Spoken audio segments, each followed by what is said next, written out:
কি হয় কি হয় আচ্ছা মেরা কদই পারে সাজান মাইরা দিবি নজর নজর ছব মারে মেঘু বাইরা বাইরা বাইরা বাইরা বাইরা বাইরা দিবি মেঘু বাইরা বাইরা মেঘু বাইরা বাইরা মেঘু বাইরা বাইরা দিবি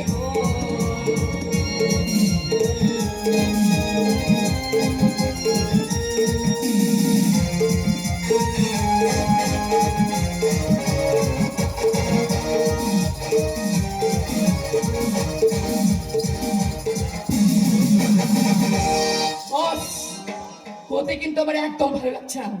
পুলিশ যখন তোমার পেছনে লেগেছে তাতে মনে হচ্ছে পুলিশ তোমাকে যে কোনো মুহূর্তে ধরে ফেলতে পারে। তুমি একদম চিন্তা করো না, তুমি একদম চিন্তা করো না।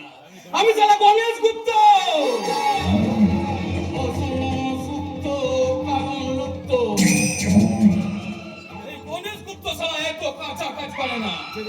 যেদিনই সালা আমার লরিগুলো ধরা পড়েছিল সেদিনই আমার নামে থাকা সমস্ত সম্পত্তি, টাকা পয়সা, গাড়ি বাড়ি, ব্যাংক ব্যালেন্স সব কিছু লিখে দিয়েছি ওই সালা হাঙ্গারাম শান্তকে। হ্যাঁ শান্তকে। আরে সালা ফাঁসলে ও সালা শান্ত ফাঁসু, আমি সালা কেউ নই। কিন্তু শান্ত যদি পড়ে বেইমানি করে আমি সালা খুনির জায়গাকে ফাঁসিয়ে দেবো। ঠিক এক বছর আগে মনিকা নামে একটা মেয়ে নতুন ভিডিও হয়ে বীরনগরে আসে। আর এসে রাতারাতি দুর্নীতি দূর করে দুনিয়ার ভোল্ট পাল্টে দেওয়ার চেষ্টা করে। একদিন রাত্রিবেলায় বেআইনি স্কোপের লোড হচ্ছিল গাড়িতে, দিল্লিতে ডেলিভারি আছে, এসে ধরে ফেললো। আমি মনিকাকে বোঝালাম, অনেক টাকা দিতে চাইলাম, কিন্তু ও আমার কোনো কথাই শুনলো না। আমার পুলিশকে বলে দেওয়ার হুমকি দিল। এইদিকে আবার তারপরের দিনই মনিকার বিয়ে। বিয়ে? আরে শালা বিয়ে তো কি হয়েছে, তাও আবার ওই হাঙ্গা সুশান্তর ছোট ভাই সুশান্তর সাথে।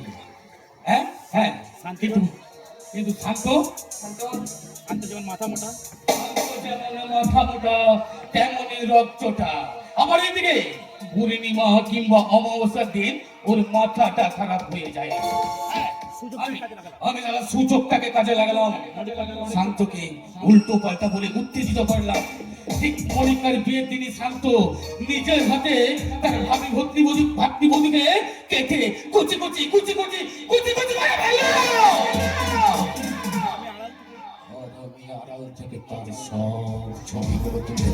কিন্তু শান্ত যে নিজের ভাতৃবধূকে খুন করছে সেটা কি শান্ত জানতো না? জানতো না। আর মনিকাও যে তার ভাই সুশান্তকে ভালোবাসে সেটাও শান্ত জানতো না। অবশ্য আমি পরে তাকে ব্যাপারটা বলি, তোরা এখন বুঝতে পারছো শান্ত যদি এখন বেমানি করে তাহলে। সত্যি বস, আপনি একখানা জিনিয়াস।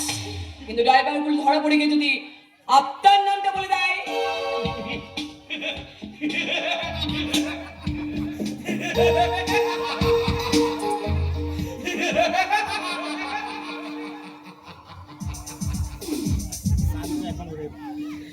শান্ত এতক্ষণ ওদের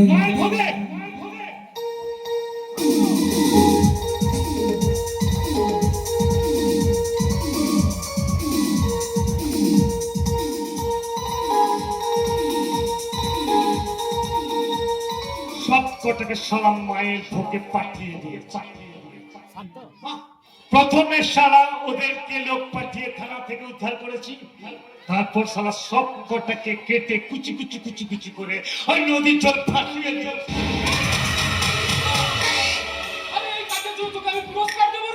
এর জন্য তো আমি কোনো পুরস্কার নিতে পারবো না স্যার, আমি তো আমার কর্তব্য পালন করেছি, আমি তো পুরস্কার নিতে পারবো না। শান্ত, হ্যাঁ বলুন।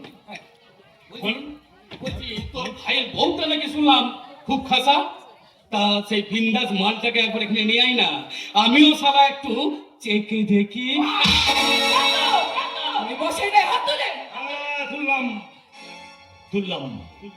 সারা ভট্টাচ বাড়ি বোমার সম্বন্ধে এরকম উল্টা পাল্টা কথা বলতে আপনার লজ্জা করলো না?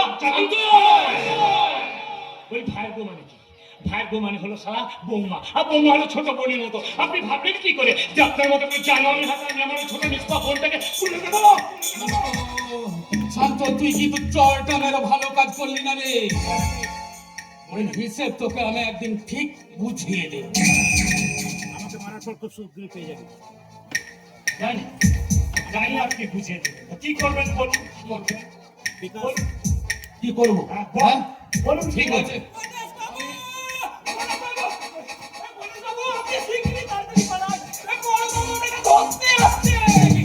ওই শাশুড়ের বাচ্চাটা এই বাগান বাড়ির ঠিকানা পেল কি করে? আমি খবরটা পাওয়া মাত্রই আমি ছুটে দিতে এলাম। আমি তাড়াতাড়ি পালাই। না, আপনি কোথাও যাবেন না। এবার তো আবার নতুন করে নাটক শুরু করেছে। আপনার কাছ থেকে আসলে অনেক টাকা হয়ে দিয়ে আবার আপনার কাছে চালাকি করতে এসেছে। শুনুন, আসুক না, আমি দেখি আমার সামনে থেকে আমার বস্ত্র কিভাবে বের করে। না তুই বুঝতে পারছি না। ওই বড় বাবু যদি সত্যি সত্যি এখানে আসে তাহলে আরে বড় মানে কে? বড় মানে তো করতে নাকি? আরে বাবা শুনুন, হ্যাঁ আমরা একসাথে বলবো। আপনি কোনো চিন্তা করবেন না, আপনি কোনো চিন্তা করবেন না। আমি শুধুমাত্র আপনাকে যা যা বলবো আপনি আমার সব কথাতে হ্যাঁ দেবেন, বাকি ব্যাপারটা আমি দেখে নেবো। সব কথাতে শুধু হ্যাঁ দেবেন। কি করবি তুই? করবো কিচ্ছু না। প্রথমে শালা ওকে চালিয়ে এনে কিস্তিমাত করবো, তারপর শালাকে আমি পাঁচে ফেলবো না যে শালা ওখান থেকে বেরোতে পারবে না। দেখুন না আপনাকে শালা কিভাবে আমি ওখান থেকে বের করে আনি। আপনি শুধুমাত্র আমার কথাই হ্যাঁ দেবেন। বাকি ব্যাপারটা আমি দেখে নিচ্ছি, ঠিক আছে? আমার কিন্তু হাওয়া খারাপ লাগছে বড় বাবু। ঝামেলার দরকার নেই, বাইরে চলুন।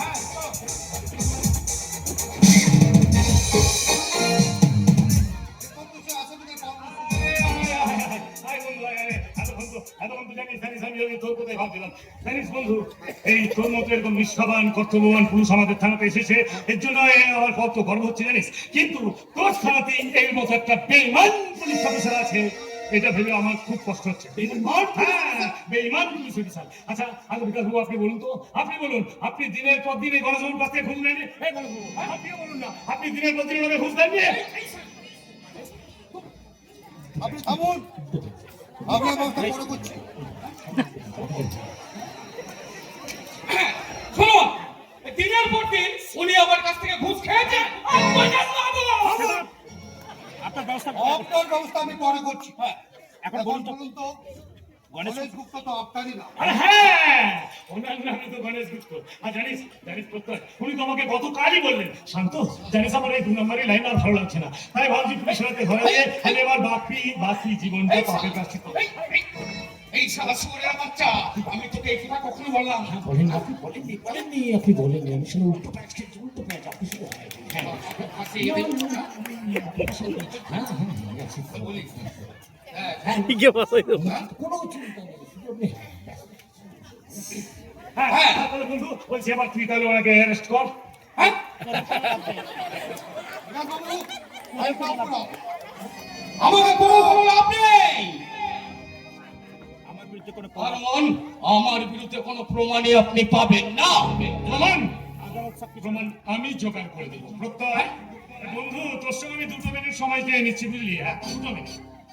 বলছি মোহিনী শোনো, তোমাকে আমি বেশি কথা বলবো না, মাত্র 2টো কথা বলবো। হ্যাঁ 2টো। প্রথম কথা হলো, দেখো এই ঘরে আসার আগে আমি শুনলাম যে ওই গণেশ গুপ্ত নাকি তার সমস্ত সম্পত্তি আমার নামে লিখে দিয়েছে। হ্যাঁ, তাহলে ওসব তো এখন পদের ভিখারি, কিছুই তো নেই, সব সম্পত্তির মালিক আমি। আর তুমি তো ভালো করে জানো যে আমার বিয়েটা ভেঙে গেছে। আর বলেছি তুমি এত অবিবাহিত, তাই বলছিলাম যদি তুমি তো বিয়েটা করলি তাহলে আমি আমারও বর্তমানে সব সম্পত্তির মালিক তুমি। হ্যাঁ তাহলে তো ভালো হয়। আর দ্বিতীয় কথা হলো যদি তুমি আমার হয়ে, মানে আমি বলছিলাম আমার হয়ে ওই গণেশ গুপ্তের বিরুদ্ধে আদালতে সাক্ষীটা দিয়ে দাও, তার সাথে পথ কাটা পুরো পরিষ্কার। আচ্ছা যদি আদালত, তাহলে কিন্তু আমি আদালতে গিয়ে তোমার বিরুদ্ধে সাক্ষী ঠিক আছে, আমি বলবো আদালতে। কি বলবে? আমি বলবো তুমি আমাকে রেপ করছো। আজকালকার সমাজে এসব হচ্ছে, শুধু নারীরাই ধর্ষিতা হচ্ছে না, পুরুষরাও ধর্ষণের শিকার হচ্ছে। তাই কোনো চিন্তা করো না, সম্পত্তি সব সম্মান সব পাবে, টাকা পয়সা সব তোমার। তুমি টেনশন দেখো, ছোট বড় একটা সংসার হবে, 2-4টা বাচ্চাকে বেশি 2-4টা নেবে। হ্যাঁ সবচেয়ে সংসার শোনা মনে আমার যা কাজ হয়ে যাবে। আচ্ছা টেনশন করছি কেন? যা টেনশন করছো না, যা চলে আরে বাবা দাও না, আমি আছি তো, তুমি দাও। আমি রাজি, আমি দেবো সাক্ষী। একদম চিৎকার নয়। তুমি তোকে ভালোবাসতে, হ্যাঁ বাঁচতাম, এখন আমি শান্তকে বাস শান্তকে ভালোবাসি। আমি বাবা এতে ঘাবড়াবার কিছু নেই, শোন শোন শোন। হ্যাঁ, এরা হচ্ছে সারা ডেকোরেটর। আজ বিয়ে বাড়ি তো কাল সারা সাথে ঠিক সারা প্যান্ডেল বলের মতো সারা কাপড়টা পাল্টে ফেলে গেল। শোন, মালু থাকলেই হবে, বুঝলি বাবা? দিনের পর দিন অনেক কাজ করছি তুই, আর তুই আমাকে ঠকিয়ে গেছিস। এবার তোর বিরুদ্ধে সাক্ষী নিয়ে আমি নেব আমার অপমানের চরম প্রতিশোধ। Thank you madam, thank you madam, thank you madam. You are you are under arrest. বাবু ওনাকে অ্যারেস্ট করুন। শান্ত, শান্ত, আমি যে তোকে খুব বিশ্বাস করতাম রে। কেন বিশ্বাস করতে জানিস না, শালা আমি একটা পক্ষ হরণের বাচ্চা। আমি শালা মানে যে বাক্যে পর্যন্ত বিশ্বাস করে নাকি তোকে কেমন করে বিশ্বাস করবো রে? এই পৃথিবীতে শালা মানুষকে তো করে বিশ্বাস করতে নেই, কুকুরকে বিশ্বাস করে দেবো, মানুষকে নয়। হ্যাঁ প্রত্যয়, দেখবে কিসব বলছে, অ্যারেস্ট কর না। হেলিকপ্টার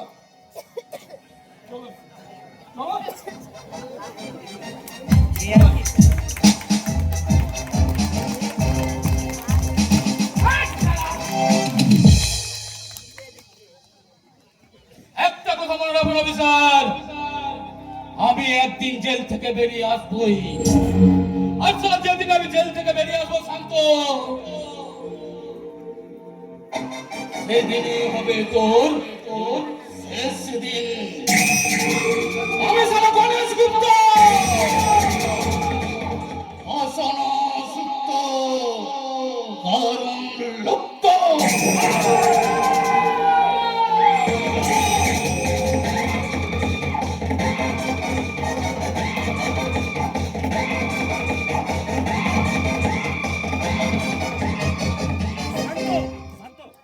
পুলিশের কাছে পুলিশের কাছে সাহায্য করে দেবে অসংখ্য ধন্যবাদ।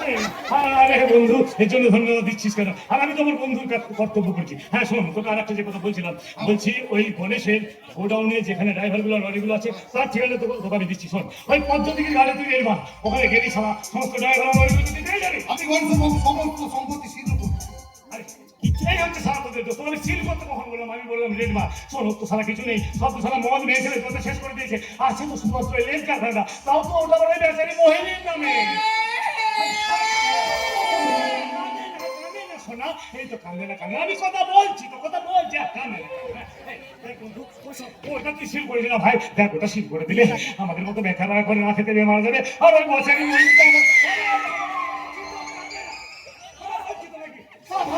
বিয়ে লাগিয়ে এত ঝামেলা নিয়ে কথা বলছে না। বলছি ওটা সিল করে দাও, ওটা তুই রেখে দে। হ্যাঁ, আরে মুশকিলে পড়ে যাবো, তাই বলছি ওটা তুই সিল করে দে, ঠিক আছে? ওকে, ঠিক আছে, আমি চলি। ওকে ম্যাডাম, তাহলে আমি চলি। হ্যাঁ, একটা কথা, আর আবার কি? তাহলে একবার থানায় দিতে হবে। থানায় কেন? কাগজটা নিয়ে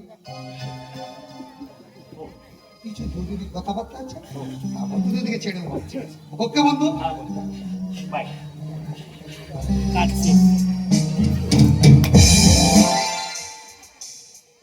ব্যাস, কাজ শেষ।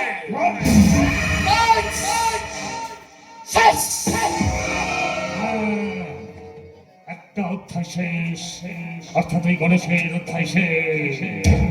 এবার এই শান্তের অধ্যায় শুরু।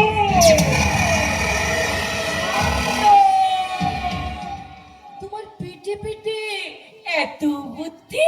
পেটে বুদ্ধি থাকে না মা, পেটে বুদ্ধি থাকে না, বুদ্ধি মাথায় থাকে, পেটে বাচ্চা থাকে। তাই উল্টো পাল্টা ডায়লগ বলো না, সব পাবলিক ধরে পেঁদাবে। আমার মাথাটা সাইড করে। আমার মাথাটা না কেমন করে শান্ত। আমি সদা শান্ত, কিন্তু সবার কাছে আমি শান্ত। আমি আমার মায়ের কাছে শান্ত, কিন্তু সারা পৃথিবীর মানুষের কাছে আমি সারা একটা চোরের বাচ্চা।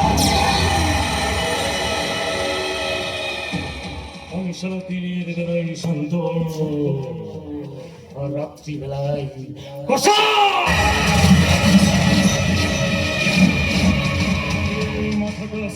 শয়তানি বুদ্ধির কারখানা।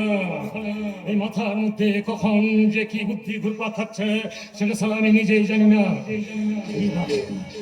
এইবার সালা খেলবো আমি আমার আসল খেলা। পৃথিবীতে আমি একটু একটু করে আমার সাম্রাজ্য বিস্তার করবো। তারপর সেই সাম্রাজ্যের একচ্ছত্র সম্রাট হব আমি। আর তোমাকে করবো আমার রানী, জানো না? তারপর রানী করার পর তোমাকে আমি বিয়ে করবো। বিয়ে করবো ফুল না না না না, ফুল ফুলছে না। বিয়ের পরে কাল রাত্রে কাল না, না, বাবা, কাল রাত্রি না তো আমার ভীষণ ভীষণ ভয় করে। কেন ভয় করে কেন? আরে ভয় করবে না, ওই কাল রাত্রি দিনে তো ওই লক্ষ্মীন্দরকে কাল সে কামড়ে দিয়েছিল। হ্যাঁ, তাই তো বলছি কাল রাত্রি দিনে যদি আমাকে কামড়ে দেয় তাহলে সব আমি একবারে ডুববো। না না না, আমি তোমাকে মরতে দেবো না। কাছি বরং আমি সারা রাত গান গাইবো। কেমন? তোমাকে জাগিয়ে রাখবো, ঠিক আছে? দেখি দেখি কি গান গাইছে। মোর সবটা কামাই হবে। শুনে আজকে সবার ঘুমে ছোটে চোখের পাতা খুলে রাখো, কাঁদবে কোমল নাচে গানে সবাই সারা রাত জাগো। আজকে সবার ঘুমে ছোটে চোখের পাতা খুলে রাখো, কাঁদবে কোমল নাচে গানে সবাই সারা রাত জাগো। চাঁদ জেগে থাকো, তারা জেগে থাকো, আমাদের সাথে আজ রাত্রি জাগো।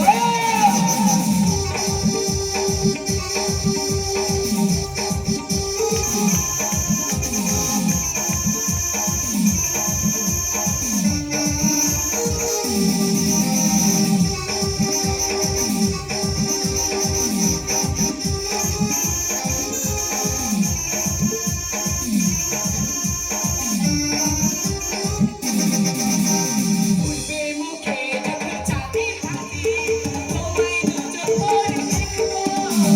উঠবে মুখে যখন চাঁদের হাসি, তোমায় দুচোখ ভরে দেখবো।